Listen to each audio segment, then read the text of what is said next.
Hello, আসসালামু আলাইকুম। সম্মানিত দর্শক, কী অবস্থা, কেমন আছেন সবাই? আশা করি সুস্থ আছেন। এই যে দেখেন, একটা পুরাতন পেঁপে খেতে আসলাম। দেখতেছি সব গাছ মারা গেছে বৃষ্টি।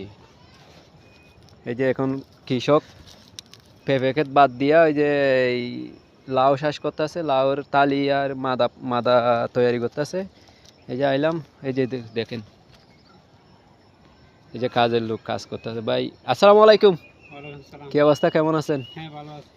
এই যে এটা এই পেঁপে ক্ষেত বাদ দিয়া এই লাউ চাষ কেন করতেছে? পেঁপে গাছ মারা গেছে, কদু গাছ করতেছি আর কি। ও, পেঁপে ক্ষেতে লস হয়েছে আর কি। হ্যাঁ, ও, অনেক বৃষ্টি না, এই জন্য লস হয়েছে। হ্যাঁ, লাউ হয়েছে। ও, এখন লাউ চাষ করতেছে। কি জাতের লাউ এটা? হাইব্রিড। হাইব্রিড। নাম জানেন না? হাইব্রিড এটাই জানেন আর কি। ও, আচ্ছা। ওকে, সুপ্রিয় দর্শক, দেখেন আপনারা, এই যে এটা এরা কাজ করতেছে, ওইটা ক্ষেতের মালিক, এটা ছোট ভাই। এই চেহারা দেখাইতেছে না, মানে প্রবলেম আর কি। কেশ খাইছে।